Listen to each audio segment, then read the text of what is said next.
Has Petro run out of fuel? Next on this edition of Locked On Golden Knights.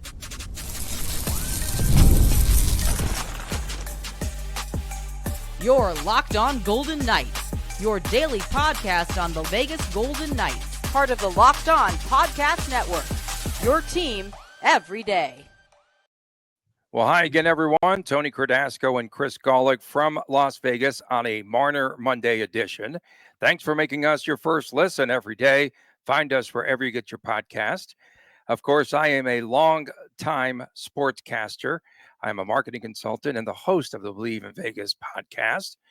He is Chris Golick. He is the painter of the T-Mobile Ice. You see T-Mobile right there. He is the owner of Silver State Cards and Sports and the collectibles editor for the Hockey News. Thank you. I was feeling a little bit out of place. Coming up ahead on today's show, Petro's season in jeopardy? Could be. Did VGK try to trade Karlsson? And it's been a fantastic cup so far. Talk about cooking the books, Chris. Is VGK already putting it out there that Alex Pietrangelo could miss an entire season? What in the name of LTIR is happening here? So to take you back over the weekend, Elliot Friedman on 32 Thoughts, he discussed the uncertain future for Pietrangelo in the NHL and with the Golden Knights. Is this a case of a bad long-term injury for Petro, or is Kelly McCrimmon up to his old tricks, cook the books by putting Pietrangelo on LTIR, and then in turn put almost $9 million in the pocket of Mitch Marner? So let's start with why this story might be out there. Stuff like this doesn't fall out of thin air. Stuff like this, when noteworthy people are putting this out there, there is some basis. Now, the question is, where is it coming from? A lot of times what we've learned, what I've personally learned, I've seen firsthand and what happens, not just in Vegas, but all over the NHL, is sometimes when there's something out there, it comes from within. Why would that happen? Well, because if you start, if this comes out September the 14th, that Petro's, all of a sudden he's injured, what happened? That's when everyone starts shaking their heads. Well, wait a minute here. Why didn't this get talked about sooner? Well, here we are. It's June the 8th. It's being talked about ceremoniously about, 22, 23 days before free agency starts as well.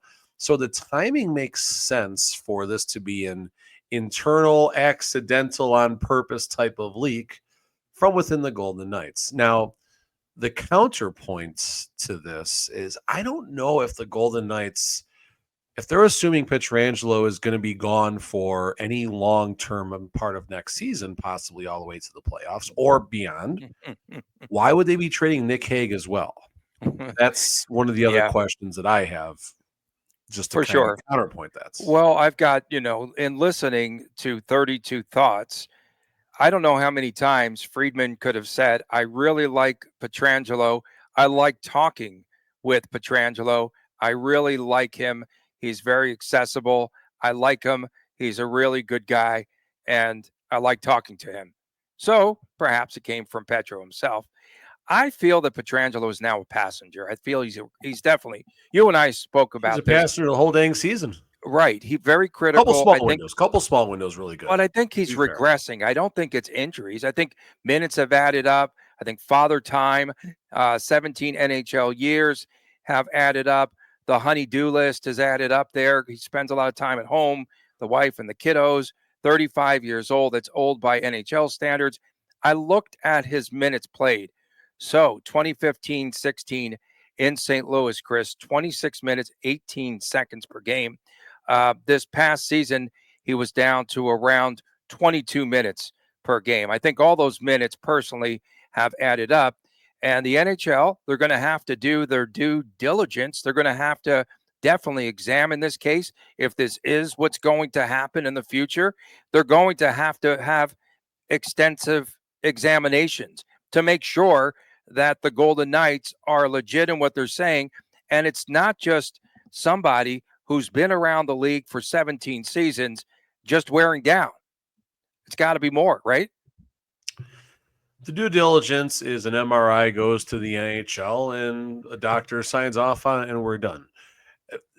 This is a situation where it's not the Golden Knights doing anything wrong. It's not the Tampa Bay Lightning doing anything wrong. It's not the Edmonton Oilers doing anything wrong.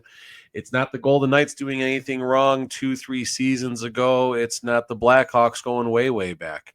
The NHL has rules that teams have to follow when it comes to LTIR.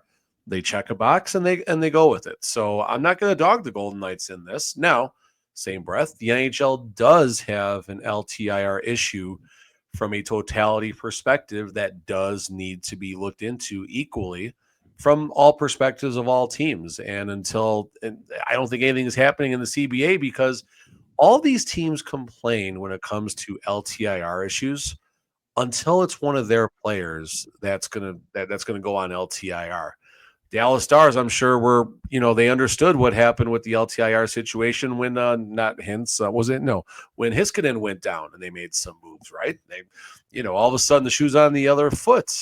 Evander Kane misses the whole season. Well, Edmonton Oilers were one of the teams unhappy about the Golden Knights utilizing LTIR with Mark Stone. So every GM is fine with the way this LTIR stuff works out because they might be that GM in that spot that needs to utilize that rule. So I have no issue with the Golden Knights. If Pietrangelo misses 82 regular season games and comes back in playoff game number 1, because the system is a mockery in itself, so the teams might as well make a mockery of it until the NHL does something about it. Yeah, they're playing the same game that any team can play when it comes to this, Tony. Right, but they're sending out like a warning signal way before the season begins. Fine. I think just brace yourselves, NHL, because we're going to take nearly $9 million off the books. And we saw, though, with Pietrangelo, he did miss, in all fairness, the Four Nations face-off, and we know that he wanted to play in that series there. And I looked at his contract. It expires at the end of 2027. This, again, could be just a warning, I guess, for not just VGK for signing, but the rest of the league for signing these long-term contracts. I think he's spent. I mean, again, everything just is taking a toll on the body of Alex Pietrangelo. Nothing more. I don't think he's really injured. Who knows? Who knows if he is? But I would have to guess that it's just, hey, man, he's done his time. You're as much of a doctor as I am a poster boy for eating salad every day of the week. I mean, come on, Tony. So looking at this here, Pietrangelo's games played right here, 71, 64, 73, 80, 41, but that was the 56 or 52 game COVID shortened year. So he still had 80% of the games. 70, 71, 78, 80, 73, 81, 81, only 47 with the 2012-13 Blues. Otherwise, 81 and 79. So if Pietrangelo is going to miss time, a substantial part of a season, there's an injury there. I think he does have the drive to continue to play. I think he wants to continue. I will take Pietrangelo's credit rating as far as all the games that he's played and he only missed, as bad as last season was, he missed 11 regular season games. He missed 11 regular season games. He also missed a step. Oh, fair enough. And then looking at the playoffs, going back to 15-16, it looks like he has over 100 playoff games in the last 10 seasons. So he's got a lot of wear and tear, and maybe there is a major lingering issue that is going to take time. We saw that with Mika Rantanen. We've seen that with Kucherov. We saw that with Evander Kane. It could be, it just takes time. Like Friedman said, it could be something like a knee, a hip, a groin. He said he doesn't know. But again, where there's smoke, there's fire. And this guy, of course, is definitely the number one insider. And it could be a new look back end for VGK if Petro's gone. You now are talking about Nick Hague. Last week, the rumor mill was stirring, saying he would go to the Flyers. And this week, there's new rumors, Canadians and Penguins could be on that list. Chris? Yeah, I mean, listen, again, if Pietrangelo is looking to miss all or call it half or even a quarter of next season, I don't think Nick Hague gets shopped, especially if it's going to be the longer Pietrangelo's out, the less likely it is for Hague to be traded. If Hague does get moved, especially before free agency, then I think Pietrangelo is fine as far as playing most of next season. Coming up next, the Golden Knights try to trade William Karlsson. We'll get to that when we return right here on Monarch Monday on Locked On Golden Knights.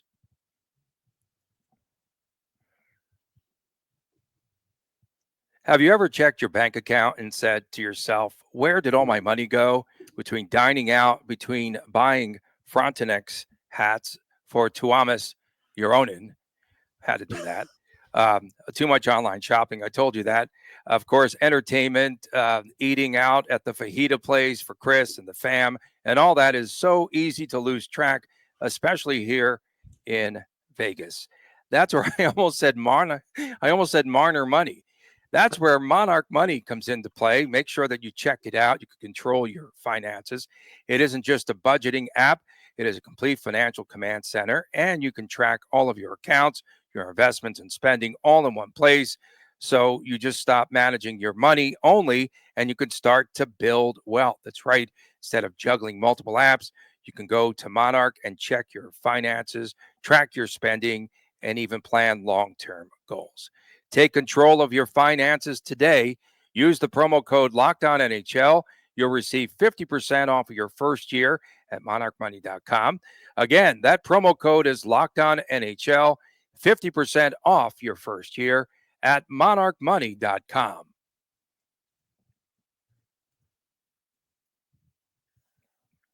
Welcome back on Locked On Golden Knights. Tony Cardasco and Chris Golick reporting from Las Vegas. We appreciate you making us your first listen every day. Of course, make sure to subscribe to our Locked On Golden Knights YouTube channel. Full disclosure, we are recording this show on Sunday. I don't have a player that they're looking at for an S word, something Sunday, but we are recording our Marner Monday special here. Spectacular. So David Pagnotta of the fourth period on Jeff Marek's new show. It's got to be a new show, right? The Sheet, since he got booted off the other show. It's Schwint Sunday, Tony. Schwint Sunday. Or Sod Sunday. It's a Sod Sunday. Sod Sunday. But, well, Cassidy would call it Sad Sunday, so that would make me kind of sad too. So William Karlsson, was he involved in talks last summer? Samsonov Sunday. Sammy fun Sunday. Now. Let's go. Okay. Was William Karlsson involved in talks last summer in a possible trade for Mitch Marner? If so, we now know that at least from all these reports that it would have been William Karlsson and Shea Theodore, probably some assets in return for Mitch Marner.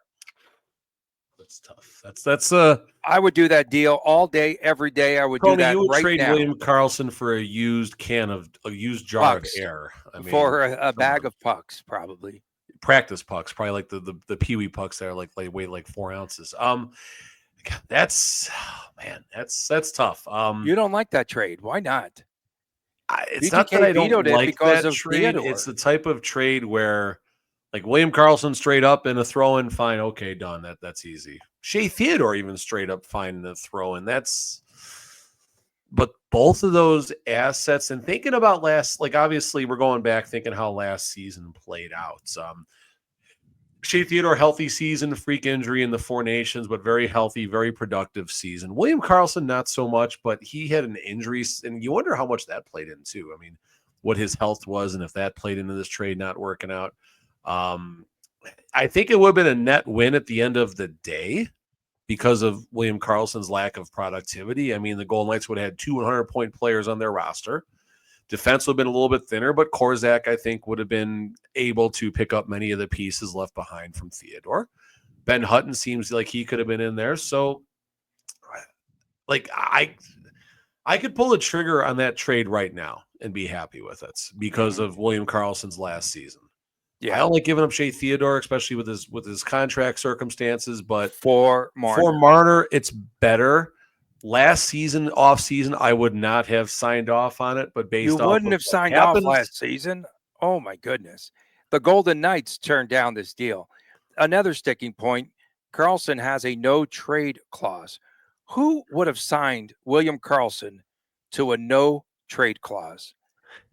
It's a 10-team no trade clause this year, and next year I don't know if there was any modifications. I'm not trying to be a smart ass, but I mean, seriously, like this isn't like Jack Eichel you're signing here. I mean, I Oh my think Bill gosh, Foley starters thought that this was a he superstar in the loves that making. guy. He had a He loves him. 43-goal season Yeah, and that's everything it. from And he's milked it ever since, other than fine. I last mean, season. so be it. I would I mean, too. the 30-goal I season. would too. Why shouldn't he milk it? Good for Karlsson. And to be fair, he was a very large part of that Stanley Cup team as well, and did a very good job keeping Connor McDavid in check in that series. And one of the big reasons the Golden Knights' defensive metrics were so spectacular in that Stanley Cup run, and a big part of Aiden Hill's 9.3 whatever save percentage, which was the second highest save percentage ever recorded. Was because of Alec Martinez. It's in the because back of end. Alec Martinez. It's because of everything in front. The stars, no pun intended, completely aligned in that playoff run. And William Karlsson's a big part of that. Like William Karlsson was a huge part of that.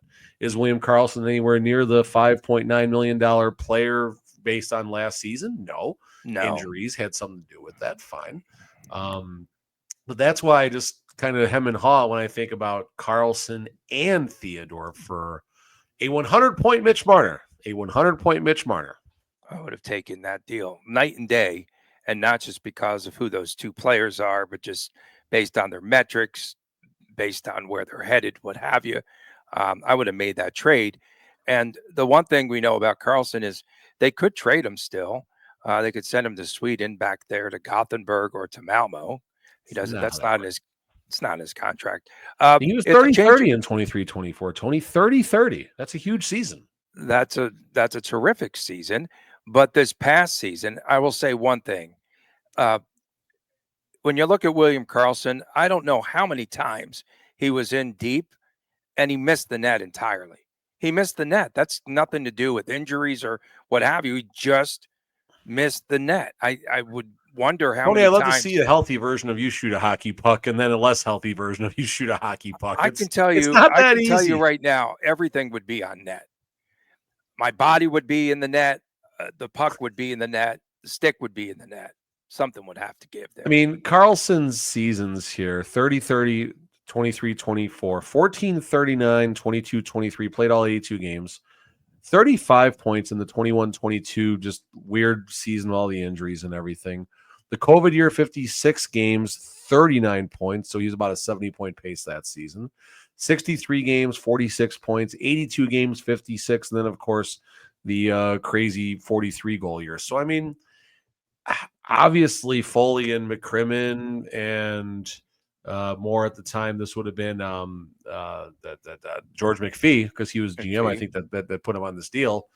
You go from a player that had 15 career goals in not many NHL games to all of a sudden he comes out for 43 goals. So you got Brady Anderson on your hands here. You know what I mean? So I get why you like that reference. I get why the contract was offered. I mean, listen, $5.9 million for a 40 goal scorer is nothing. It's nothing in today's NHL. And then the next 3 years, you have 40 combined, maybe. Next 3 years, 24, 39. It was about 50, but yeah. Okay. 55.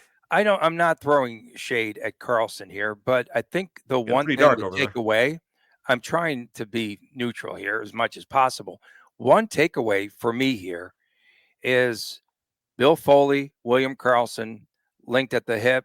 I remember Foley saying he wanted to win 4 Stanley Cups in a one soundbite thing that he did, 4 Stanley Cups for William Karlsson.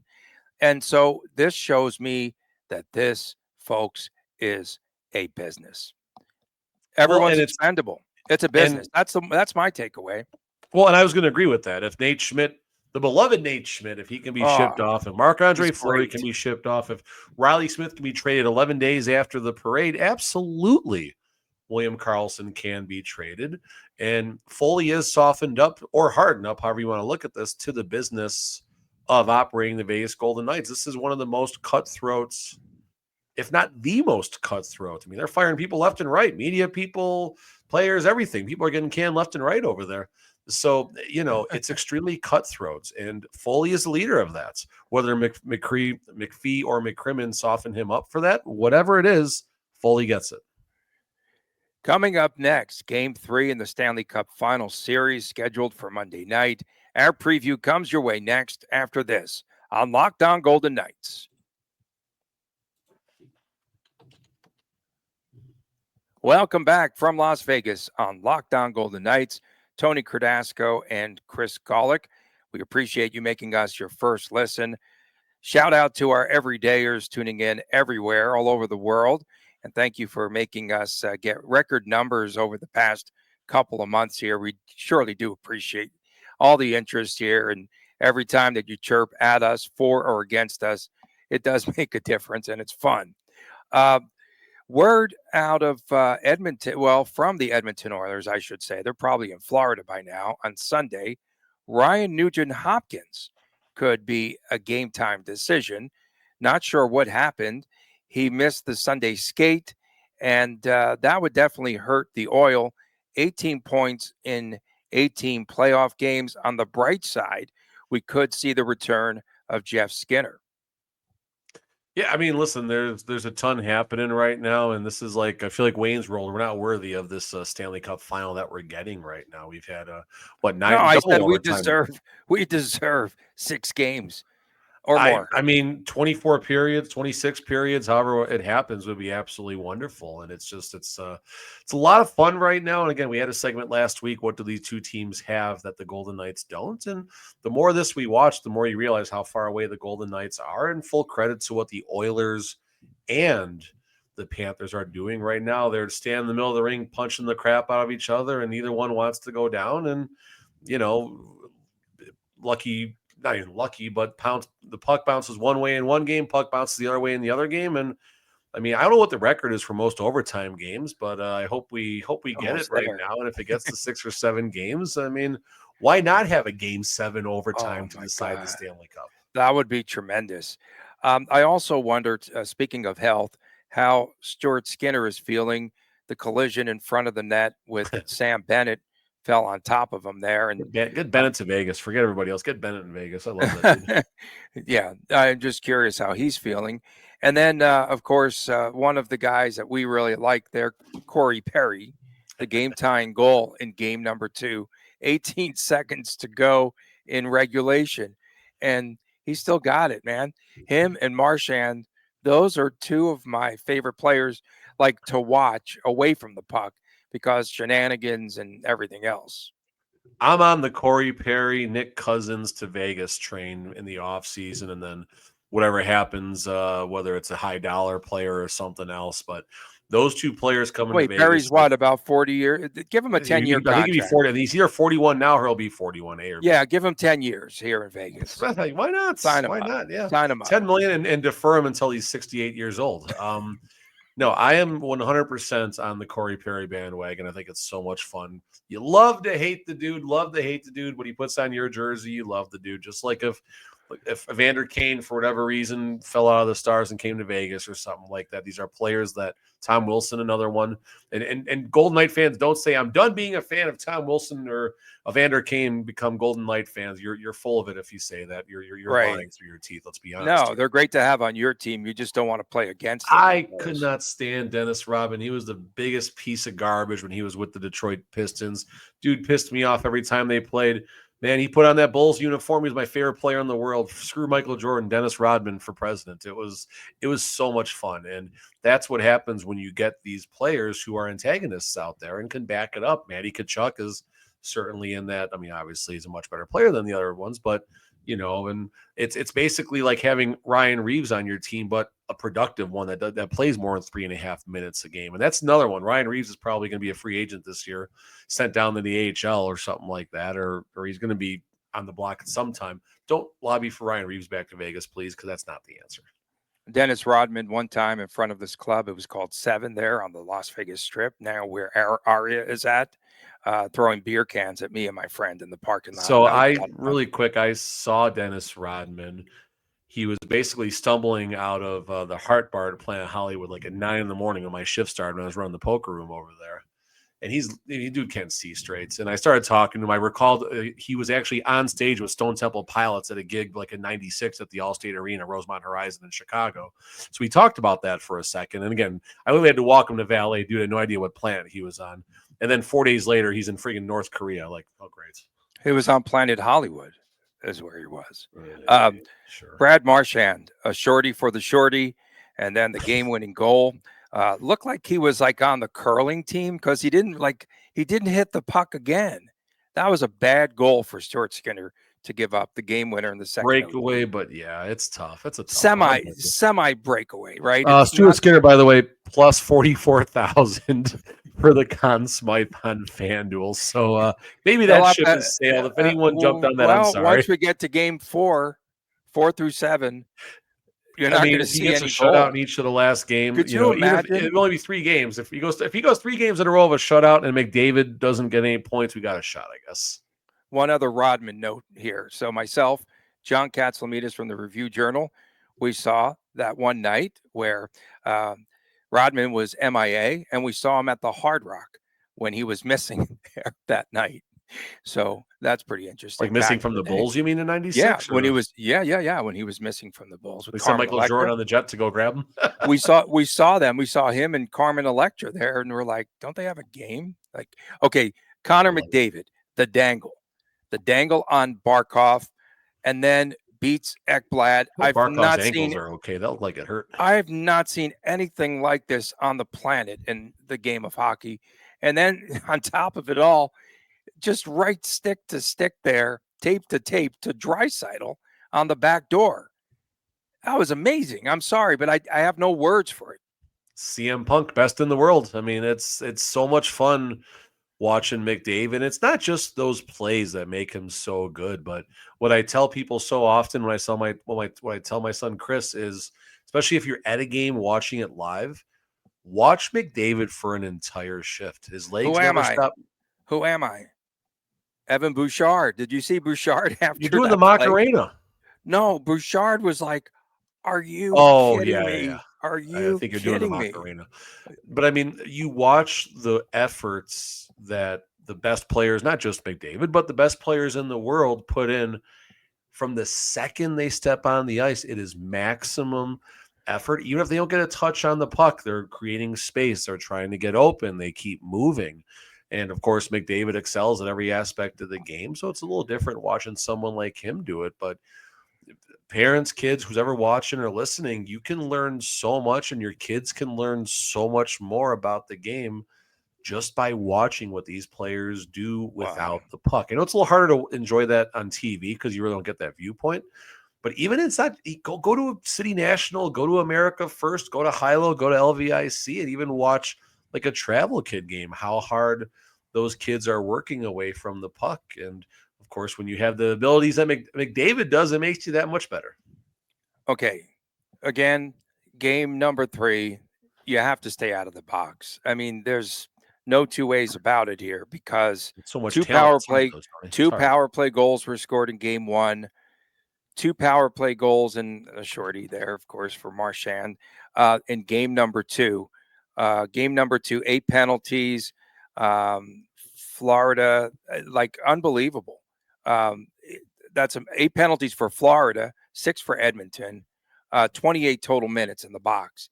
And the winning team is going to have to stay out of the penalty box. There's no two ways about it. 100%. I mean, but again, it's not, I don't think they're really taking bad penalties. You get some stupid stick fouls and stuff. That's going to happen in the high sticks or whatever, but it's kind of hard to slow McDavid down without cheating. And going back to the William Karlsson segment, Karlsson did a pretty good job doing it without cheating, but there's only so many players or so many schemes that can slow down skill from both sides. The Panthers got this far by being an amazing team, having a lot of skill. They do it with a little more physicality maybe than the Oilers. The Oilers are a little more on the endurance side, but the better each of those sides play, the more difficult it is for the other side to slow them down without committing some type of stick foul, infraction, clutch and grab, and whatever it is. And obviously the refs, it's up to their discretion for most of these penalties, unless it's a blatant high stick or something. So that's the other side of this. But again, it's been a joy to watch, a lot of fun. And I mean, who knows? This could be the best modern Stanley Cup final, that no one watches. that the ratings are down. I'm curious what how the ratings Yeah. finish when this is all over. Yeah, definitely.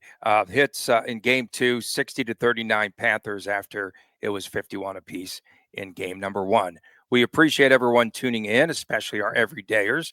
Thank you so much. Of course, we're recording on Sunday for Marner Monday. We'll be back again on Tuesday unless something else breaks. We appreciate you tuning in. For my man, Chris Golick, Tony Cardasco from Las Vegas. We'll see you next time right here on Locked On Golden Knights, and please take care.